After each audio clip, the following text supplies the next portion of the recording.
Thank you very much for inviting me to speak here tonight. I'm thrilled to be part of your 100th year, and that you're all here interested to learn about reptiles. So, is this anybody's first time being in a room with a real estate? Oh, good. All right. Well, Nuna will be here to meet and greet afterwards if anybody would like an up close encounter.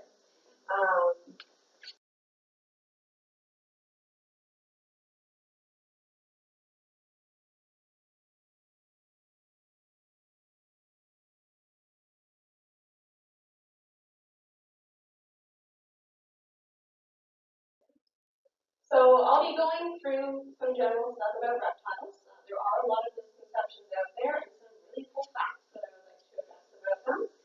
Do a general rundown of the species we have in our beautiful province of Ontario. Also, how are they protected? Some of you might be aware that the Endangered Species Act was up for review in Ontario, but what does that mean? What else is out there? And then also the threats and solutions to those threats that are facing our beloved reptiles. And at the very end, I threw in a little slideshow of some of my fieldwork photos as a bit of a challenge to see if you have a keen eye for finding these guys outside too. All right. So to get started, we have turtles, of course. And not a lot of people realize what they kind of look like inside. Their shell, their carapace here, is actually their modified rib cage. So they still have a lot of the same bits and pieces that we do, but of course it just is shaped differently. And by having their rib cage on top like that, it also means that their lungs are on top, on the back of their shell. So I'm sure we've all seen videos of a turtle flipped over, legs flailing in the air, and they are actually quite distressed. Some turtles have trouble flipping themselves over, especially if somebody's done it as a joke, perhaps, and they have a hard time breathing. It's the whole weight of their body weighing down on them. So that long neck they have, actually, that you see tucked inside their shell, can act as an extra appendage. In these same videos, perhaps you may see the turtle stick its head all the way back, and often their head can reach back about halfway along their shell for the really long-necked turtles, and that will help flip them back over. So it's not a weird evolutionary thing that they've just died, they ended up on their back. They hopefully can get themselves back there. And then another adaptation, having all that space inside is really important for females. What do you think? Yeah, eggs. And reptiles, especially turtles, are continuously growing throughout their entire lives. That's the common misconception about turtles. People see those cute little dinosaur things and think, oh, put it in a fishbowl, it won't grow. Sorry to say, they do. So as those females grow, they actually end up to be typically bigger than males, and it means they can hold all those eggs inside of them. So some of those really big turtles you see, as a female, she's really good at reproducing. Oh, yeah. Our turtles are coming out of hibernation right now. I was just talking to a few of you. Some are starting to see. Has anybody seen a turtle yet this year? I saw a painted turtle today. So they spend several months, actually almost more months, underwater than they do above ground. How do they do it? Right? Are they just holding their breath all winter long? Well, yes and no. Our aquatic turtle species have 2 or 3 different ways to build up oxygen again in their bloodstream, not just breathing oxygen like you and me. First, for some species like the soft-shell turtle, and I'll have a picture of one of them soon, they can absorb some oxygen through their skin. There's also buccal-pharyngeal breathing, where underwater they'll bring water in and out of their throat, basically, and absorb some oxygen that way. And then the final one may have been used a few years ago, but it's still being known by scientists for a bit longer than that. It's called cloacal breathing. The cloaca, of course, is the opposite end of the mouth on turtles and snakes. And they can actually some species can draw water in through their cloaca into some special sacs inside their body, absorb oxygen, and flush it back actually snapping turtles, about 31% of their oxygen intake is through the buccal-pharyngeal and cloacal breathing.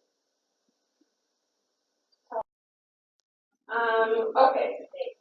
So snakes are pretty weird. They have a lot of the same stuff that we do inside their bodies, just very, very modified. You'll see their left lung here, much shorter than their right lung, which goes all the way along. Their digestive tract does go along with their entire length of their body, from stomach to large intestine and small intestine, or small intestine, large intestine. And then their anal plate is where their cloaca is, of course. And a lot of people think, well, they're just all tail, right? Well, no, the tail actually just starts after the anal plate there. So up until that point, they have single scales going across their body. And from that point forward, they have divided scales. If you ever flip a snake over, that's how you can tell the tail. And you're welcome to come and see it for yourself on Noodle afterwards. A lot of people think that snakes are slimy. And to be honest, Noodle might feel a little slimy to you because my hand is very warm right now. He's covered in my slime. We as humans are incredibly slimy, if you think about it. We have sweat coming out of our pores. We have oil all over ourselves. We get a runny, goopy nose, all sorts of gross stuff.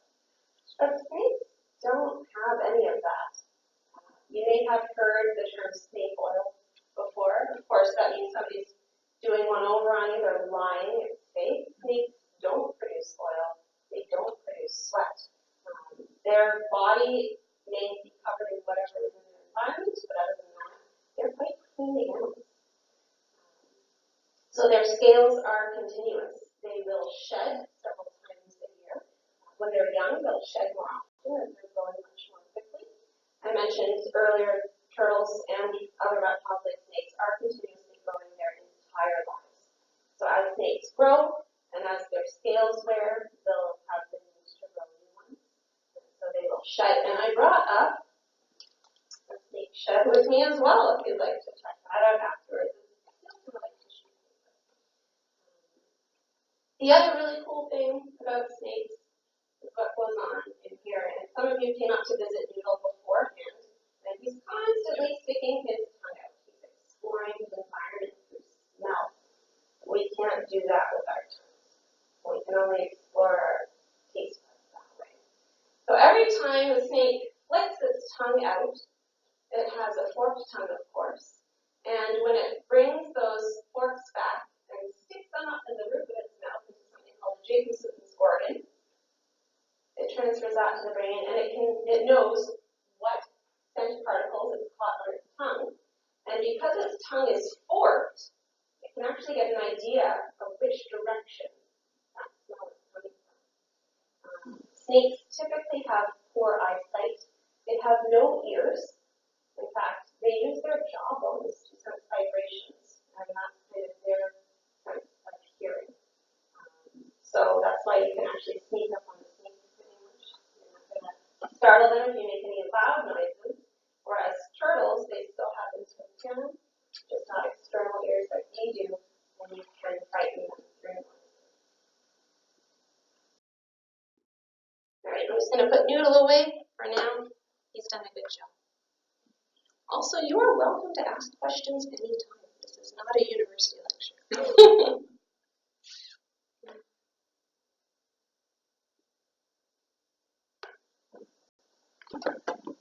There we go.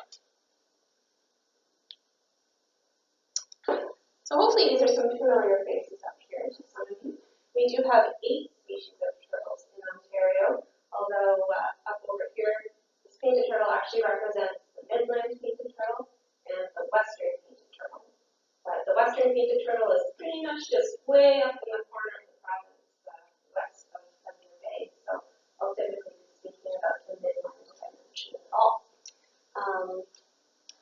Recently, all of these species are now assessed as at risk by COSIVA, which is the Committee on the Status of Endangered Wildlife in Canada. So the last species that was added to that list was the painted turtle. It is now a species of special concern. Here. Now, typically, once a species has been assessed as at risk by CEMA, that assessment is handed over to their provincial counterparts, and they will determine whether or not that species is also at risk within a province. So currently, that assessment has not happened for the painted turtle, which is why I put the asterisk up there. Otherwise, the rest of these share the same status in the province as they do on the national scale. So the first turtle I had up here was the painted turtle. It tends to be the most common people are familiar with. Anybody seen a painted turtle before? I hope so. They certainly are in paradise when you go for a walk. And they have relatively short time to maturity, so they weren't at risk the longest time compared to our other turtles. Their population seems to expand, seems to be stable, but now they're noticing that is not quite the case. The eastern musk turtle is a very, very secretive turtle. They're one of the smaller ones that we have in the province. They like to hide beneath lily pads. Really just pretty much the size of my hand, fully grown with a nice high dome shell. They were here in Foods Paradise up until about 10 years ago.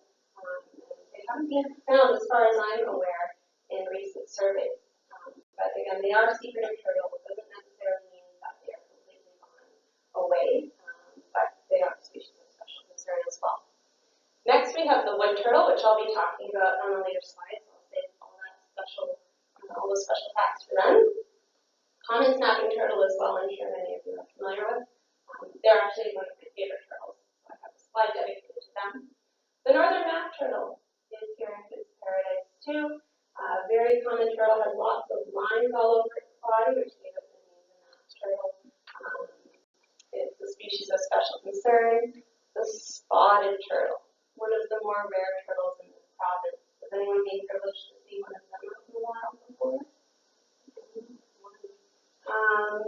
Yeah, they tend to live in bogs, but they have been a highly poached species to the point where approximately 12 populations remain in the province, and you can't find any of that information on anything other than a broad range map.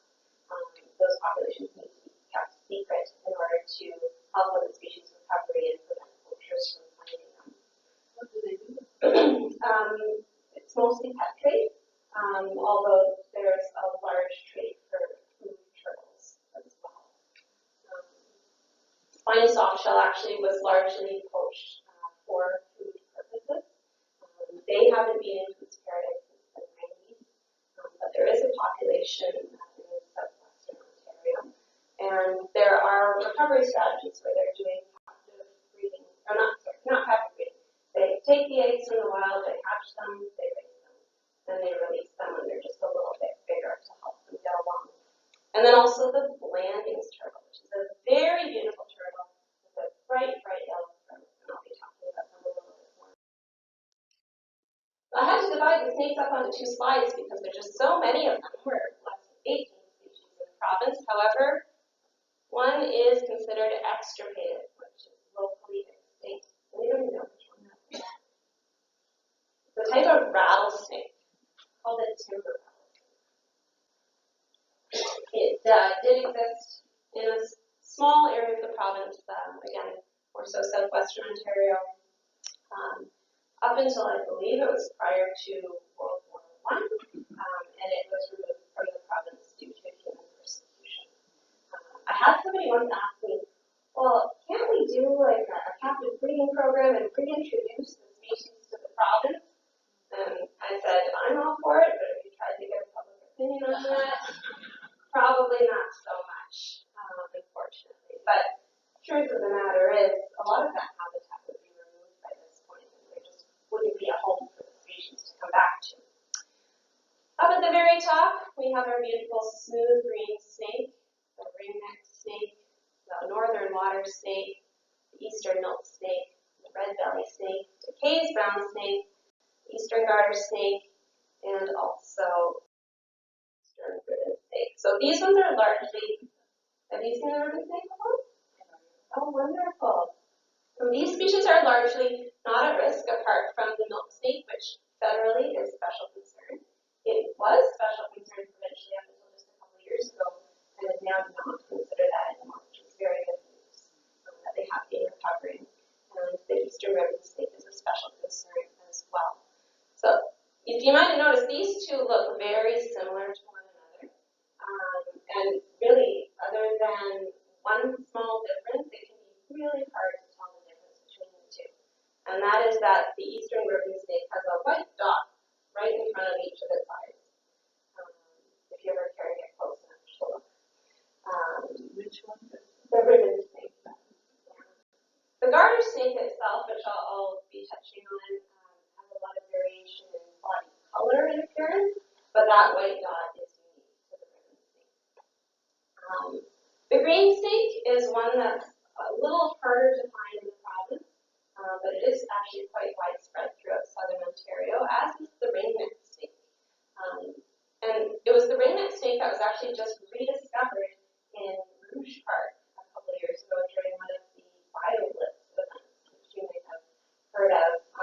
So that just shows the importance of these citizen science events, that any one of us can go out and find something new just because we took a picture of it and shared it with someone else.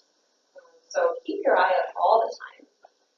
The northern water snake, any cottagers here? I've heard from lots of people, oh, the water snake was chasing me. It was chasing me down, or I've been bitten by one. And they are very populous around certain watery areas. They hang out on bluffs and rocks right along the water, and they have awful eyesight. So, truth is, you might be paddling along in a canoe or swimming across the lake, and a water snake is coming towards you, not chasing you, because it thinks perhaps you're in a nice place to rest on its swim. And then it's a bit surprised, as you might be, once it gets close enough to realize, oh, that's not a rock. And I don't know what sort of reaction would result in a bite, but typically these animals do not pursue us. The milk snake is one that has often been confused for the Massasauga rattlesnake.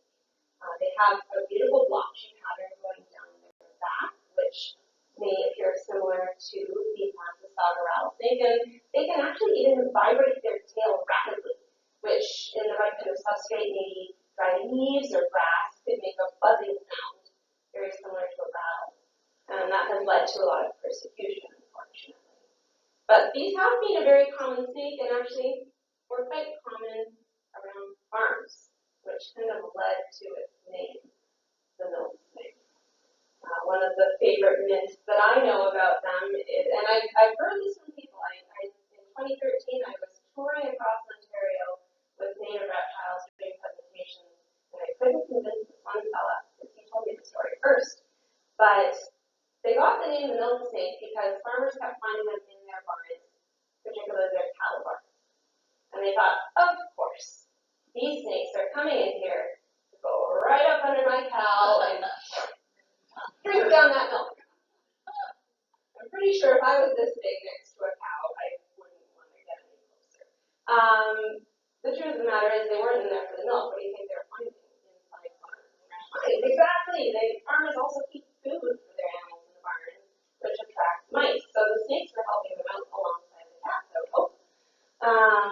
Red-bellied snake and the case brown snake are very similar, kind of like the garter snake and the ribbon snake, similar to one another, in that they are brown along their backs.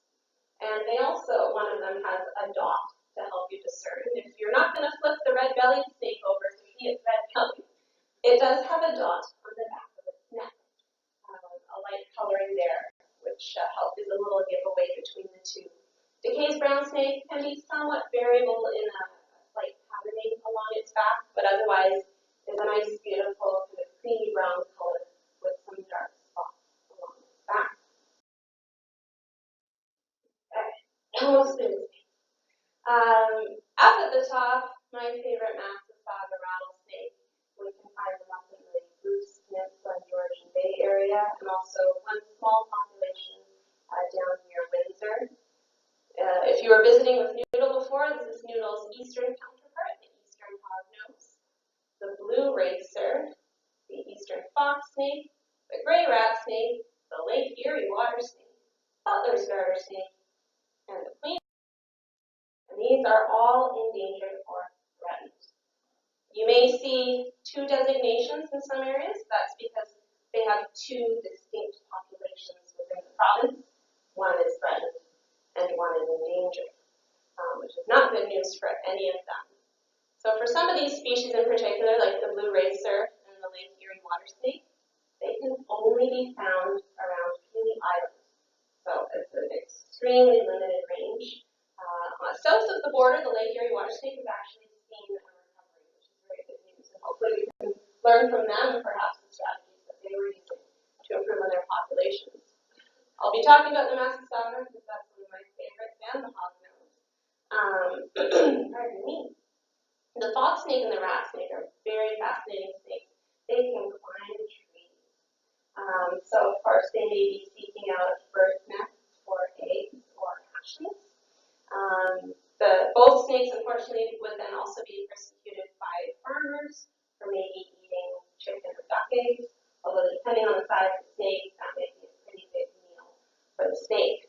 But the gray rat snake is the largest snake in the province. It can grow up to 6 feet long. Very, very young. Butler's garter snake is pretty restricted down in southwestern Ontario. And again, a garter snake, for them, their yellow banding happens lower on their body, and the queen snake also only occurs in a very restricted area in the southern area of the province. Great. I took this picture underwater, and normally a lot of people are afraid of encountering a snapping turtle while they're swimming. You think you might lose one of your fingers or toes. But the good news is, snapping turtles couldn't care less about you in the water. They have no aquatic predators. So swimming along, there's nothing that concerns them. Not you in the slightest, even though you're bigger. I have children trying to convince me, well, of course there's sharks. So they are very misunderstood. They have been persecuted. People just think they're ugly, think they're gross, want to run them over with their cars. But of course, we don't want to be doing that.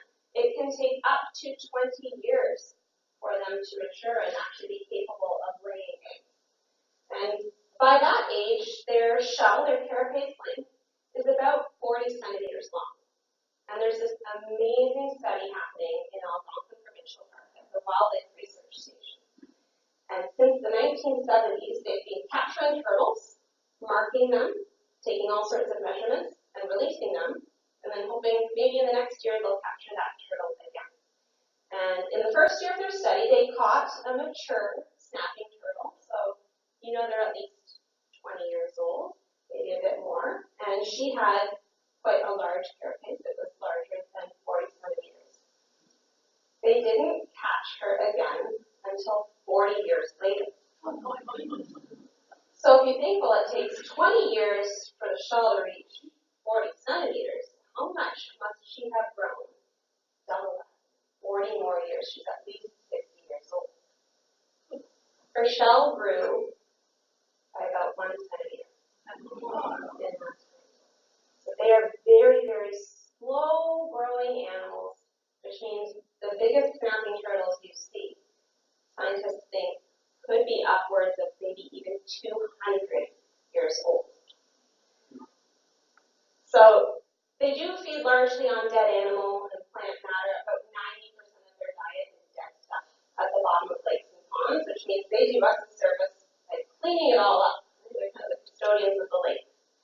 And they were legally hunted province-wide until spring 2017. And this is a great success story that I really like to talk about because it was actions from people like us writing into our MPPs, signing petitions to let the government know this is unacceptable. It is a species at risk.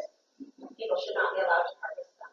And the legal harvest was 2 snapping turtles per day in your possession for consumption, not to keep as pets. And kind of also the issues with consumption of snapping turtles. If you think about them as bottom feeders, right? All the things we've been pumping out into our lakes, all the pollutants that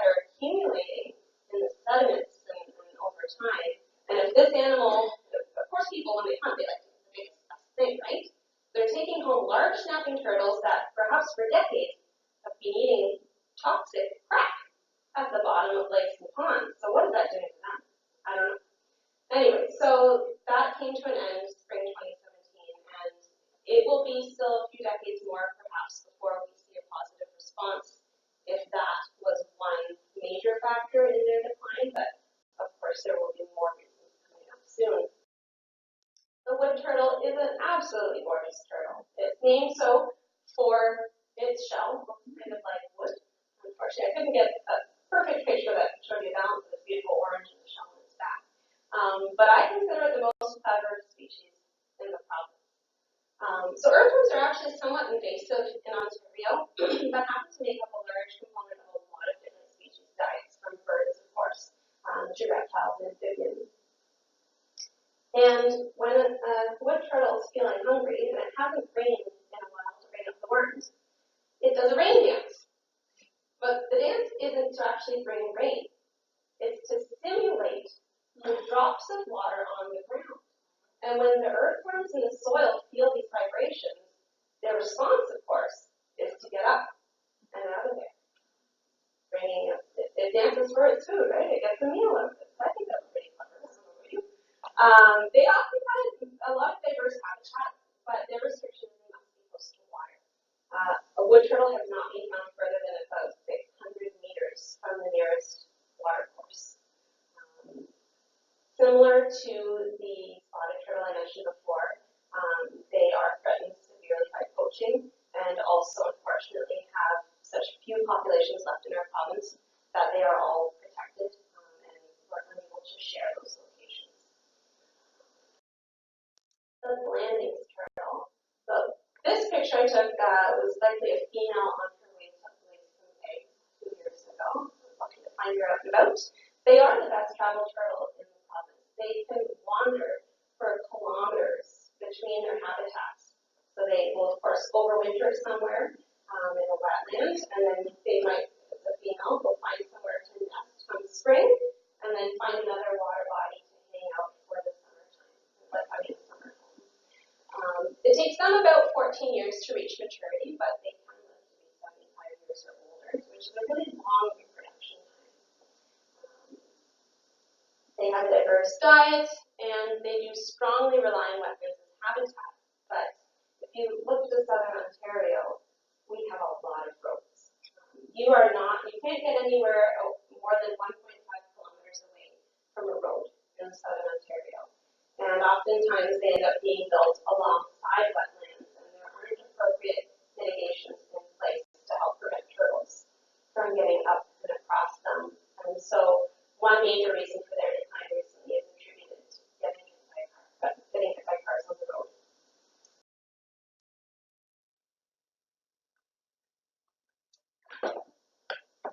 So I picked the eastern garter snake. I figured most of us have seen them. They are the most widespread snake in the province and also the most northern-reaching reptile in North America. You can find them just north of Thunder Bay. It's about as far as they go in our province. They can be found in actually just about any habitat type, which means we do find them in our backyards often. And there's a story out of Manitoba that some of you might be familiar with about their hibernation. So there's a hibernaculum in Manitoba that supports 3,000 garter snakes. Imagine them coming all up at once. It's probably a nightmare for some people. I'd like to see it. Here in Ontario, a maximum is about 30 garter snakes all hanging out in their hibernaculum. And they will form a ball of snakes again. So one strategy is the outer snakes will keep the inner snakes warm and kind of cycle throughout, which is why they have so many happening in one area. I consider them the guardian of the garden. People often call them garden snakes. The name garter actually came from that thing people used to hold their socks up with. I guess it had a stripe and somebody thought they looked like it. I don't know. It's called the stripy snake. But as the guardian of the garden, they take care of slugs and other pests, millipedes. Sometimes, in fact, they'll take care of other snakes and amphibians, things that might be digging up in your soil and messing with your plants. So it's very unpleasant. water snake hanging out in your garden. And if you come across one, don't worry about a bite. As with most snakes, they are incredibly shy. They just really want to get away from you. But if you go to pick it up, rather than biting, their response is to musk on you. Skunks have a spray, of course. It's not a skunky smell. I've described it as a dead animal covered in poop. And that just, it gets all over you. Not a pleasant thing to have, but a great response for them. If you think about it, any animal trying to get away, of course, its tail is behind them. And if anything's going to get caught by a predator, it's the tail. So they release their stinky musk from their cloaca. That gets into, say, a fox or a raccoon's mouth. No way do they want to keep that thing in there. They spit it out, and the snake goes on their way. But these are not animals. I've been dying to talk about this. Nature's Award for Best Actor, and I know when talking with a few of you, you're aware of the amazing things that these snakes can do. They have a variety of fear tactics to employ when they feel threatened, and I chose the picture of this one actually has its neck flattened out. It's not rearing back quite like a cobra, but it's trying to be intimidating. They will inhale and puff up their body. They will flatten out their neck. And they can hiss very, very loudly. And it's a rattly hiss. So it's quite startling, quite scary. But if that's not convincing, if you go, I know you're just fooling, they will strike. But it's a closed mouth strike, so it's more like a ball. So you get a big scary bop after they hiss at you. And following the big scary bop, if that's not convincing, then they will play dead. And we've heard of opossums playing dead before, but they really go above and beyond with this. They will defecate, and they will bleed from their mouths, and they will writhe and twist and turn in pain, and of course get covered in all that goopy gum. And then they'll end up on their back with their mouth wide open and their tongue hanging out. It sounds like a cartoon character, honestly, yes. But no matter what you do, you go and you flip that snake back onto its belly, it will just say, no, I'm dead, and roll onto its back again, over and over and over and over and over again, until you finally leave. And it's hoping that if you're a predator that's not interested in stinky dead animals, that you'll leave it alone. They are rarely encountered, though. Their density in their range is as low as 0.004 snakes per hectare. So they're hard to find. They hang out in burrows. They like to be in sandy areas away from water typically. They prefer drier areas. And they do avoid paved roads to a certain extent.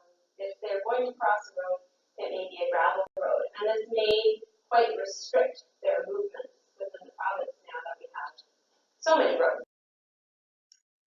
The eastern Mississauga, I'm sure you guys have been dying to hear about this one. If you don't know much about them yet, they are Ontario's only venomous snake.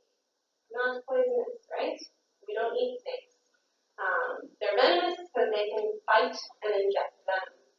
But of course, what are the chances, right? Did anyone drive here tonight? Or get driven in a car? Anybody in a car today or a vehicle? 3.45 out of 100,000 people in Ontario will die in a car this year. Nobody will die from one of these. There's a lot more everyday things to be fearful of than snakes. So about 4 to 8 people are bitten every year in Ontario by Mississauga rattlesnake. Half of those people are men aged 12 to 29, and the bite occurs somewhere in this region. Of course, sometimes it can be children running around in their backyard in bare feet. They may get bitten if they happen to step on the snake or pick up the snake. The Parry Sound Hospital in Ontario is the only one that carries the antivenom. And even if actually, there was a story at the Toronto Zoo, I think just 2 or 3 years ago, somebody did get bitten. They do keep venom there, but if they had the antivenom, if they hadn't had it, they would still be able to be calmly driven to is not a very fast-acting venom. It will result in swelling, perhaps some local tissue necrosis, but generally everyone recovers 100%. The last time somebody died from one of these snakes was more than 50 years ago, and that individual decided not to seek treatment, and it took her 3 weeks to die. But even still, these snakes, to a certain extent as adults, have control over the output of their venom. When they bite, it is really a last-ditch response. Of course, they rattled at you. They may have hissed. They said, "Go away, I don't want you here, get out of my personal space." And when they bite, it's still just trying to scare you and convince you to go away. The venom that they produce is meant to kill their prey. They don't. What's the result of trying to kill you? It's not going to work right away. You can still just step on them and go on with the rest of your day. So up to 50% of their bites do not contain venom, but still go seek medical help because you don't know that right away. And they are very, very secretive. In fact, they won't rattle unless you're within approximately 2 meters of them. So you can be hiking on the Bruce Trail up Georgian Bay and never even know that one was in the bush right beside you. They'd rather just hunker down and pretend not to be there. How are they protected? Look at all these words. I'm not reading them. We'll color code them instead. So we have our provincial legislation over here and our Federal Species at Risk Act over here. And these sections are analogous. So in yellow, you can't harm or kill or possess or take or harass or do anything to a species that is considered to be threatened or endangered or extirpated. That just means if you happen to find a timber rattlesnake, don't kill it. So you'll notice species of special concern are not mentioned here. They have much less coverage than these threatened or endangered species. That's because special concern is kind of just like, oh, we should start paying attention. They are kind of maybe defining. You can't possess, take, buy, or sell, or any part of these animals or plants that are endangered or threatened. In blue, you can't damage or destroy their habitat. So, pretty sound. In fact, I actually find the provincial to be a little bit easier to read than the federal. It's more in plain language if you ever care to seek it out. And it is beyond these sections that are being reviewed perhaps by the government to see whether or not people can build, but I'll get into that. Significant wildlife habitat is something that is particular to Ontario. And these protections go beyond species at risk. So when it comes to our reptiles, there are areas that may be turtle wintering areas or nesting areas or reptile hydronacula in general, which would be snakes or escapes. And they're given automatic protections if they meet certain circumstances. So this differs depending on what ecoregion you are in Ontario. We're in ecoregion 7. And so, for example, if you see 2 different species of snakes coming out of an area that may have been a hydronaculum, and this area is, the habitat may be destroyed for some reason, it may receive protection because you've seen 2 species occupying the hydronaculum. When it comes to our turtles, now that they are listed federally and provincially, some of these things may change in the future, but basically nesting area that is natural can be protected against certain developments, and their overwintering habitat. I couldn't find a picture of a turtle nesting in the natural area that I'm taking. They're always alongside a road or a gravel trail or pathway, so I apologize for that. One example that I wanted to share with you, kind of to show how these protections might have worked provincially, is along Poppy Drive in Guelph, which is this road right here. If any of you are familiar with Guelph, this is the big Cineplex theater just as you're driving into town up Highway 6. So Poppy Drive is just to the east. So there are 2 wetland areas over here that were cut off by this road from more wetland that's over here, and of course more natural area.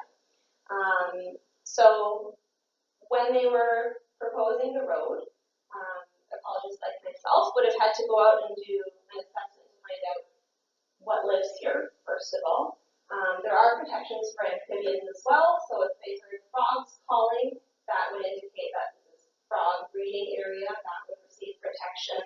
Turtles live here, so that if it's an overwintering area, that receives protection.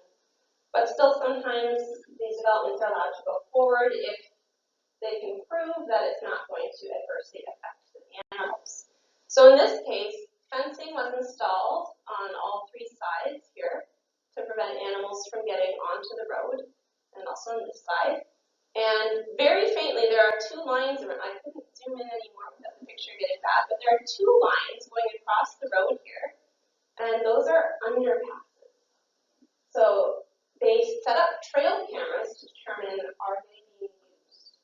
What kind of animals are using them? And they even gave them two different treatments. One had turf grass going through it, and one just had gravel. And they found birds, mammals, reptiles, and snakes all using these underpasses. Reptiles and amphibians, all using the underpasses, which is very good news. And very few animals getting up onto the road as a result of the fencing. So they consider that these three areas are not cut off from one another anymore, and that they can functionally interact, and that the ecosystem still exists intact. So we'll see moving forward in the future, but that's still good. Then there's also something called overall benefit. So the permit, an overall benefit permit, would allow somebody to move forward with their development in contravention of the Endangered Species Act if they can do something to improve on the species or their habitat. Sounds kind of vague, I know. I didn't want to throw all the words up there.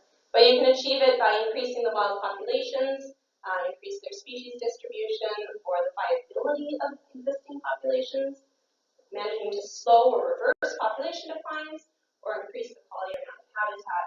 And this is generally within a very small time frame. Do that.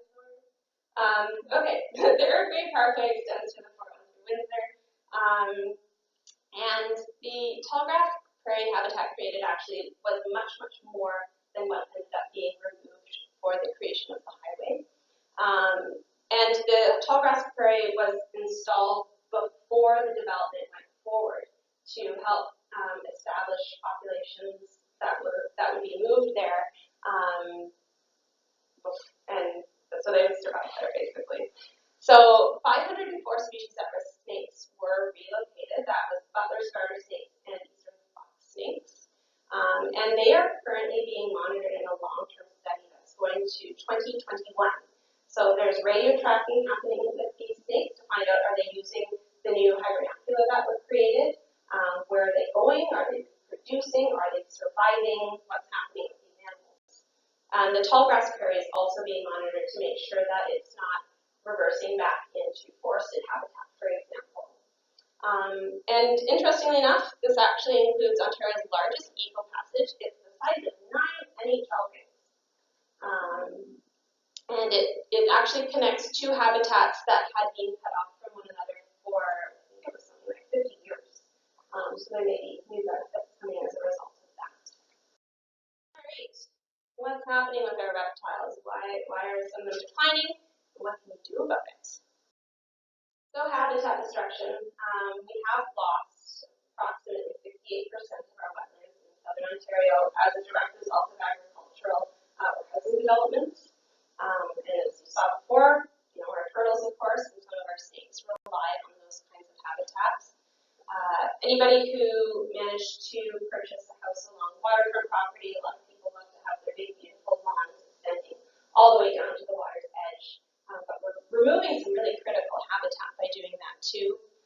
The dredging of port mouths, for example, might destroy turtle overwintering habitat. Disturbance of nesting sites, people ATVing, off-roading, that sort of thing. Installation of roads, which we know, and pollution, which is hopefully getting better. So with that, restore wetlands and shorelines. There are activities happening throughout the province that you can participate in, which might just be something like a litter pick, or installing plants along shorelines. If you do happen to own waterfront property, you shoreline and create more habitat back. And even at home, leave brush pile. Does anybody leave their leaves? Hey, yeah, that's a new movement that's coming about. If you can swing that without your neighbors complaining, it's a really great way to help build the food chain from the bottom up. Because under those leaves, of course, you'll have a lot of invertebrates overwintering. Butterflies even rely on that. Everybody loves butterflies. But even when you do your spring cleanup, any of those branches and things that fell during the wintertime, you can create a brush pile. Birds will use this, small mammals will use this. If you're lucky enough, the snake might use it too. And it can be very, very beneficial. And I'm sure maybe beautiful in some way. Road mortality. I had a lot of very shocking pictures to use for this one, but I found this one to probably be the most moving because it is a Massasauga rattlesnake. I was doing some road controls 2 years ago. Luckily, only found 2 overall Massasauga rattlesnakes that had been run over. But the saddest thing about that is it can take them a really long time to die.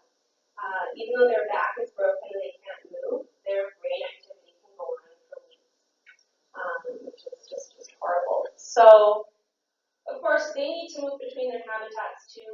They don't know how to look both ways across the road, and off they go. So, snakes in particular may be fasting when the weather is warmer and it starts to cool down overnight. The road holds on to a little bit of that heat. Oh, there's a question. Yeah, there's one over there Oh, too. So if we find one that's been hit by a car. I will be addressing that. Okay. Yeah, you got it. Yeah. Along the new section 400, just so very south, Mm-hmm. the lower portion of that fence that's along the road, is that specifically for the Massasaugas? That would be for any small animal. Any small? Yes. So you'll notice there's that mesh kind of that goes along the bottom. And that is becoming more common in some of these highway developments. Actually, the 407 extension also has the mesh running along the bottom to hopefully prevent these animals from getting across. And the fencing will direct them into underpasses for the highway, which is really good news. So those are some of the mitigations we can have. The turtles, of course, I already addressed with the landing. They need to move between their habitats too. And the really awful thing is some motorists will aim for these animals on purpose. A study was done at Long Point along the causeway in 2005, where they set up decoys. Of course, they weren't watching for the real thing to happen. And about 3% of drivers seemed to aim for these animals on purpose.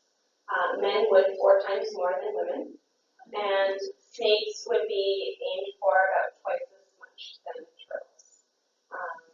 So there are some of those people out there. But injured turtles can be rescued and eggs can be harvested from deceased females for incubation. So even if you think this animal's too far gone, it can be worth bringing them to one of the centers that'll be meant. But first, keep a sharp eye out on the road while you're driving. This is the time of year to start. I have stopped for snakes.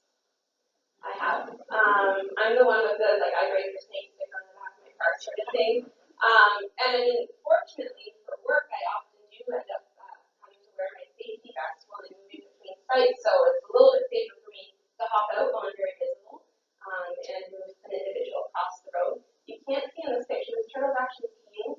That happens, especially if they happen to be females. They will use their urine essentially to soften the soil while they're digging to lay their eggs. So it's not good news that she might have peed, but she did get hit by a car, which is also good news. This is a small snapping turtle to demonstrate on, but I'm holding her shell back above her legs. They do have long, sharp claws on their feet, and back at one of my first slides when I was talking about the length of their neck, they can reach halfway back along their shell to snap. But they can't reach under their shell to snap. So if you have a hand underneath on their plastron, on their belly, and you're holding them by the back of their shell, that's a safe way to move turtles for yourself and for them. If you ever see one of those really, really big snapping turtles, there's the wheelbarrow method. You lift up the back of their shell, and they'll potter across the road. If they're cooperative, doesn't always work.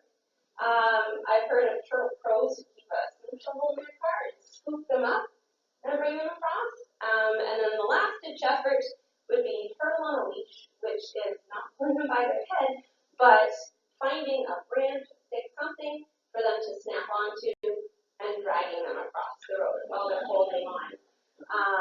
There's all sorts of creative methods. The ones that really please don't do would be pulling them by their tail, right? Just like you would do a cat or a dog sort of thing. Snakes, I'm sure people are a little more hesitant to deal with, but the most effective thing I find is what you shoot along or tapping them with a stick. Most of them are pretty cooperative and want to get away from you and get out of there too. Also, locally, there's Dundas Turtle Watch. Do we have any representatives here today? Yay, you're here. Excellent. I believe this is largely the area that is covered along Coots Drive, Olympic Drive, and King Road over here.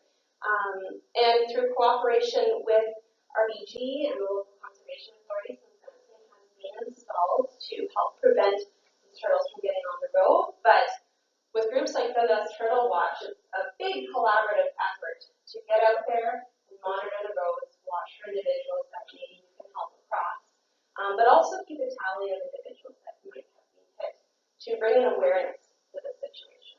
The turtles are still hit on roads every day through the spring and summer. Support the installation of wildlife culverts and fencing. So I mentioned Long Point, the study they did, the drivers hitting the animals. About 10,000 animals would be hit per year along that road. And that's from turtles, snakes, birds, mammals, frogs, getting run over. And actually a lot of the individuals in that community were adverse to having these culverts installed along the causeway because they thought it was their tax dollars paying for it. They thought their taxes would go up, that the onus was on them. And in truth, actually it often comes from different sources, sometimes it's even local fundraising that can help result in these. But in most areas, they've reduced mortalities 30 to 90%. And of course, we want to aim for the 90, but even 30 means something to those animals, right? And then if you do find an injured individual, there are licensed rehabilitators out there. These are not the only ones, but they're the ones I'm most familiar with personally. Toronto Wildlife Centre will be relocating to Rouge Park eventually, but they're currently in Downsview Park in Toronto.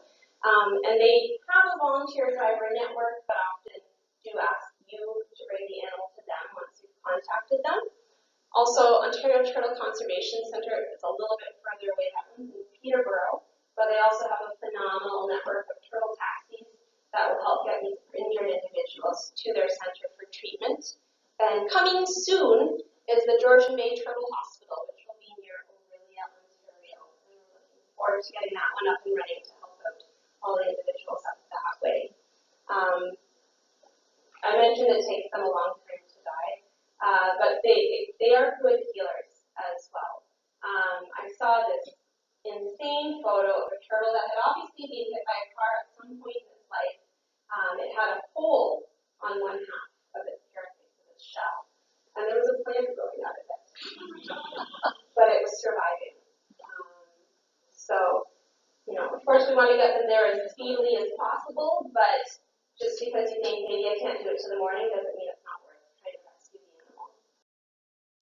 Nest predation is also a rising cause of loss in some areas of up to 100% of all eggs.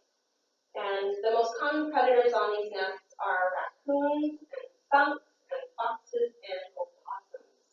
And of course, these animals are very urban now too. We see them all over our neighborhoods. They like living near people. We are beneficial to these species. We provide them with food and shelter. And unfortunately, as their numbers go up, they can really, really impact the numbers of the turtles that may still reside in the ponds and wetlands around us.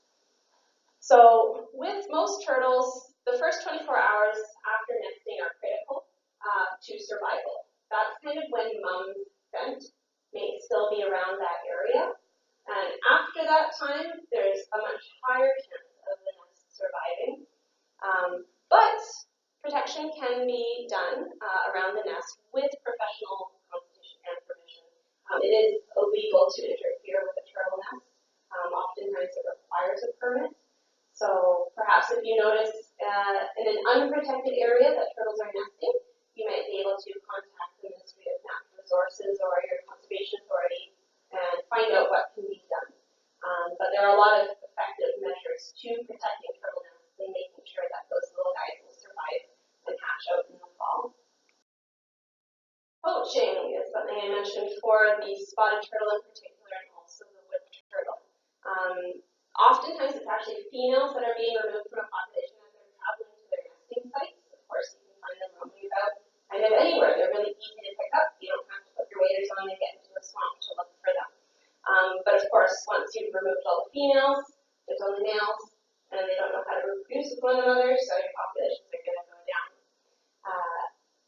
But once an individual has been removed, it can be difficult to return them to the wild. A lot of times, people don't know where it came from, especially if you pick them up off the road and it's not June anymore. She can't go back there. And so just dropping off an animal wherever you want to could result in it becoming disorientated. It can't survive. It may have acquired diseases or pathogens while in your care from perhaps other animals in your home or just being in a different habitat altogether. And also improper habitat. And I only bring this one up because I saw a terrible video of somebody who had what looked like perhaps a gopher tortoise from the southern United States, and they thought they were doing the right thing by chucking it into a lake. That's an extreme example of wrong habitat. But basically, it can be hard. So entire species have been wiped out of certain areas as I've demonstrated. We've only had 12 populations of these guys left, so we want to protect them. One way to do that is don't mention their whereabouts. Maybe you're lucky enough to camp or cottage in an area where you would find a spotted turtle or a wood turtle. This is not something to advertise on social media. Definitely not. When you take a picture on your phone these days, they have the georeference information inserted into that. There is a way on your computer to have that removed. But even taking this picture and putting it up on Twitter saying, wow, look at these turtles, somebody may be able to get that information out of the photo.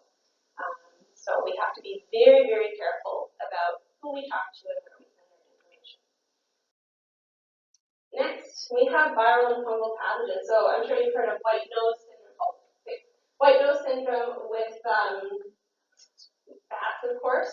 So with our snakes, there's a fungal disease too. It affects the queen snake, Maxon snake, garter snake, and the eastern fox snake. They're usually too far gone by the time we find them, unfortunately, but it's happening in southwestern Ontario. And with our turtles, there's ranavirus, which has been documented in the snapping turtle and the wood turtle. Usually their eyes are swollen and they may be dead by the time you find them. But to help out with that, you can disinfect any materials if you happen to be enjoying a walk through a swamp or maybe even fishing in a river. Make sure you disinfect your clothing, your boots, before moving into the next water body. And also report your sightings. You can use the Ontario Reptile and Amphibian Atlas, the Ontario Turtle Tally through the Toronto Zoo, iNaturalist, or the Canadian Wildlife Health Cooperative for sick animals, and I'll have these links up at the very end. And then human actions, of course, too, can have a lot of negative effects. So there's persecution, littering. We've all seen pictures of turtles getting caught in those plastic rings, and unintentional actions. Letting dogs off leash or cats alone in backyards. There's a sad story of Vaughan Shire Provincial Park. An off-leash dog. They used to have 3 wood turtles in the park, 2 males and 1 female. A dog killed the female. So of course, it's not the dog's fault. It's the human who should have been keeping their dog on the leash.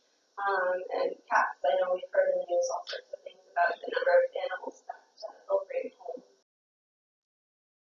This is Get Canadian Tire. You can find this right in the aisle as you're purchasing your goods. They have something that advertises killing snakes. Not good. Be a conscious consumer. I've tried reaching out to Canadian Tire saying, hey, don't carry these things. And clean up after yourself. yourselves and others, this fishing wire that still has a hook on it. I've seen animals. I actually found a dead gull last year tangled up in fishing line, which is just tragic. So even when I'm walking along water courses, I will pick up this stuff and put it in my pocket and wait to find it myself. And then, of course, there are invasive turtles. They're hiding amongst the others. Actually, they were first reported in Ontario in the 1950s, and that was just the beginning of a massive invasion.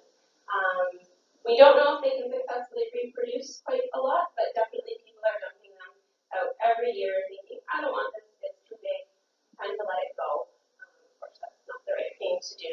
And it is a problem worldwide. Actually, Italy and Singapore have massive problems with invasive red-eared spiders.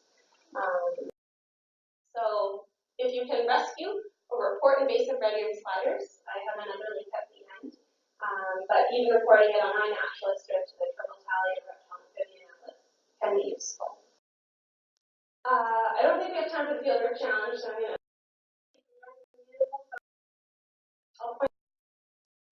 I had to walk across this. There's a beaver. In the back, a landing turtle. The nice spotted turtle. Sitting on the edge of the lake just with my binoculars for about 40 minutes. Sometimes you only see a little face poking out. It can take a lot of time. There's water snakes hanging out under this crevice. Here's the snapping turtle. Find this one. 3. That's 2 milk snakes. They're actually finders too a little bit. And lots of dots going on, but these dots belong to the spotted turtle. There's the Massasauga. Yeah, straight. When in doubt, look in the middle pretty much. Here's the other Massasauga. This one's not a snake, actually. I threw a frog in there just for fun. Right there. You know, you might be looking for things down there, but don't forget to look off in the distance. There's bears too. Thank you very much, everyone.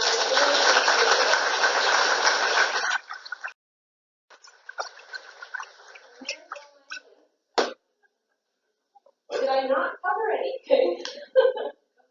I did try.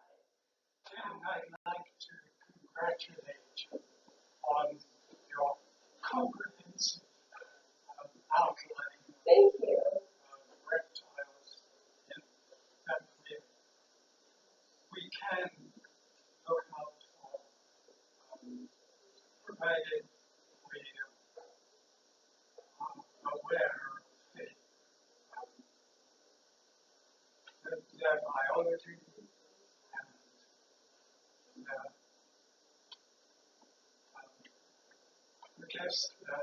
their habits, whether they are likely to suffer from your visit, one's visit. But I would also like to mention that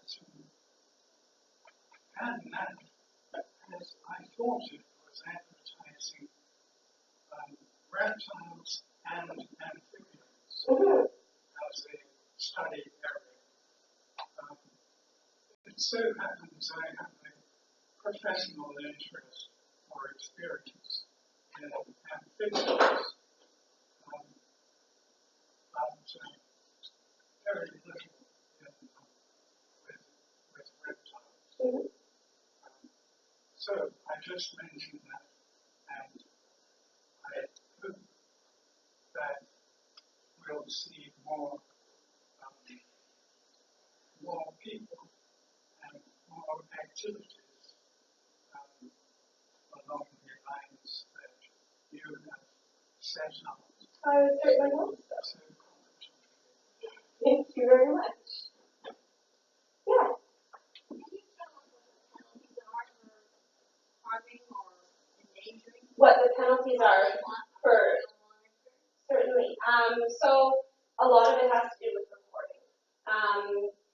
Basically, typically, if you know your neighbor has picked up a spotted turtle, it can be really hard for people to find out, but there are active monitoring studies going on. A lot of animals are geotagged or radio tracked in these vulnerable populations, and there may even be trail cameras set up to catch individuals trying to poach. One penalty, the maximum penalty I know of is about $250,000 for harming, harassing, killing a species that's threatened or endangered. So that would be kind of at its highest, but yeah. I was wondering who monitors now if a company has applied to be able to do something with an area Mm-hmm. considered endangered species and what they're going to do somehow to enhance the well-being of that species elsewhere. Who Right. monitors that happens? So typically, if that's on provincial land, that would be directly with the provincial government through the Ministry of Natural Resources and the new Ministry of Environment, Parks, and Conservation. I'm not actually quite sure how they divided up the permits now. That's still quite new. But provincially, it would be those two ministries. If the activities are happening on federal grounds, it would be the Ministry of Environment and also the Canadian Wildlife. I'll help you out here. CWS, Canadian Wildlife. There we go. Yeah. And for secrecy on location for protecting other vulnerable species, are there guidelines for proper reporting? Do you have any examples there with that? Sure, guidelines for proper reporting if you have to find these vulnerable individuals. The Reptile and Amphibian Atlas, that reporting goes directly to Ontario Nature. They won't share the vulnerable, actually if you go to their website to use the atlas to look up spotted turtle or wood turtle, you won't find it. So that information is not shared. It is a little more tricky with something like iNaturalist, for example. You have to set permissions on your content to say whether or not you want the exact location shared or a general or no location at all. Some species they have started to. Good. Okay, excellent. So iNaturalist will obscure some of those vulnerable species now, which is good news. Yes. What should somebody do, say, if they have a turtle like that they can no longer care for the turtle, Mm-hmm. or, feel that the turtle needs a better home than Yep. they got? What should they do? That's a very good question. It's something that a lot of people encounter is unable to provide a home for their turtle or pet anymore. And I've put up this link here for Little Rescue. Actually, they have received so many surrendered red-eared spiders that they're in the waiting list. They have hundreds currently. But there are other rescues out there or local humane societies which may be able to take surrendered turtles if you don't find a neighbor or someone else who may be able to take it. One example that's different that I know of, a conservation center I used to work for that was a nonprofit ended up taking in 5 red-eared spiders and using them as education animals in their classroom. So there may be nature centers that could provide a home as well. So what are, like, if you have a captive turtle, like, I have one. My niece wanted and failed. So she's now 18 and doesn't no longer want this turtle. Right. So I took in the turtle Yeah. because I felt bad for the turtle. But I've come to realize that, like, this is, like, a very big endeavor for me. It's a lot of work. It is. And she's, like, about 4 to 5 inches around. Mm-hmm. I can't afford a pond. Mm-hmm. But I don't want to just throw out the turtle because I'm worried about wildlife outside, and I'm concerned about this poor turtle too. Certainly. What's her survival rate? Like, she's never been out in the winter. No, and I mean, our pets are not native species, so they wouldn't be used to our climate, unfortunately, which would mean over winter, there's a low, especially, we don't know what their specific habitat needs are. We don't know exactly how they need to hibernate or what they need to do to prepare to hibernate, which would make it very difficult. Yeah. Yes. So when I was young, we all needed purple loosestrife. Yeah. And now it seems Phragmites. Phragmites. So have you, over the course of your career and experience, like, are there similarities? Because I know they're reed plants, like invasive, and have they like kind of choked out any wetlands? Have you seen that? Yes, I have. So Phragmites is a massive problem. There are a few working groups in the province trying to figure out how to address it.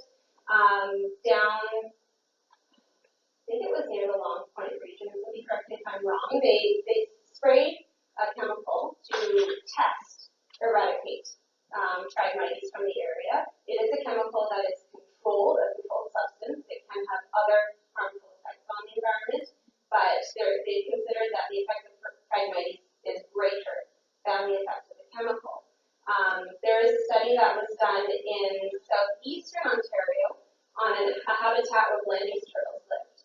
And they found that Blanding's turtles were avoiding the areas of Phragmites as they grew from year to year. They believe it's hard for them to move through the reeds as they become so dense in their growth. And on a personal level, there's a park that I worked at previously in Mississauga called the Rendezvous. They used to have a